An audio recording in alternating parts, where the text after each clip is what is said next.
আলোয় ভরা রাত, ধূপের গন্ধে পূর্ণ বাতাস, চারিদিকে শুধু উৎসবের রং আর ভক্তির সুর। দেবীকালীর আরাধনায় মুখরিত মন্দির, রঙিন আলোয় সেজেছে প্রতিটি ঘর, প্রতিটি প্রাঙ্গণ। অন্ধকার থেকে আলোর পথে চলার এই আহ্বানই আজকের কালী পূজা ও দীপাবলি উৎসবের মূল বার্তা।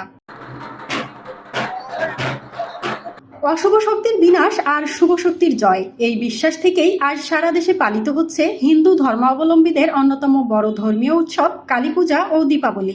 রংপুর সহ দেশের নানা প্রান্তের পূজা মণ্ডপে চলছে ভক্তদের অর্ঘ্য নিবেদন, প্রার্থনা আর দীপ প্রজ্বলন। প্রতিটি মুখে আনন্দ, ভক্তি আর উৎসবের উচ্ছ্বাস। সন্ধ্যা থেকেই মন্দিরগুলোতে ভক্তদের উপচে পড়া ভিড়। দেবীর চরণে ফুল, ফল আর আলো নিবেদন করে প্রার্থনা করছেন ভক্তরা নিজেদের জীবনে আলো ছড়িয়ে দিতে। সবার জন্য মঙ্গলের জন্য ভালোর জন্য প্রার্থনা করে, সবাই সুস্থ থাকবে, সব মায়ের সন্তানেরা সুস্থ থাকবে, এটাই প্রার্থনা করে সবাই। অনেক আগে থেকে জ্বালানো হয়, সব অশুভ শক্তি সব দূরে থাকবে, শুভ শক্তি। আচার বলতে এই প্রদীপটাই মেইন। বাসাতেও জ্বালানো হয়, বাসায় সব জায়গায় সর্বত্র জ্বালানো হয় প্রদীপ। আর এই যে মন্দিরে মাকে দর্শন করার জন্য মূলত আসে। মার কাছে প্রার্থনা যে দেশের অবস্থা যেন ভালো হয়। দেবীর কাছে এটাই প্রার্থনা যে সব অন্ধকার, মানুষের জীবনে যে অন্ধকার, সে অন্ধকার দূর করে যাতে মা আলো নিয়ে আসবে আর কি সবার জীবনে।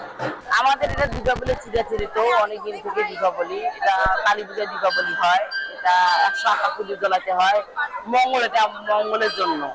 আমাদের হিন্দুদের মঙ্গলের জন্য দীপাবলি করতে হয়, এটা নিয়ম চলে আসছে। ঘুম থেকে তো মায়ের আরাধনা, সবার জন্য মঙ্গল করার, সবার জন্য মঙ্গল হয়, সেই জন্য আর অন্ধকার দূর হয়ে যেন আলোকিত হয়ে যায়। আমাদের সারা বাংলাদেশে যত আবর্জনা আছে সাফ হয়ে যায়। দীপাবলি অনেক জাঁকজমকপূর্ণ ভাবে হয়েছে এবং আমি এখানে প্রদীপ জ্বালাতে এসেছি, আমার খুব ভালো লেগেছে।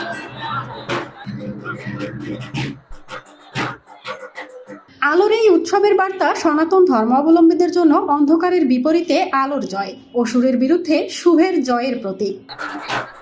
সাদমান শৈশবের ক্যামেরায় মাঝাবিন মৌ, দেশ নিউজ বিডি 24।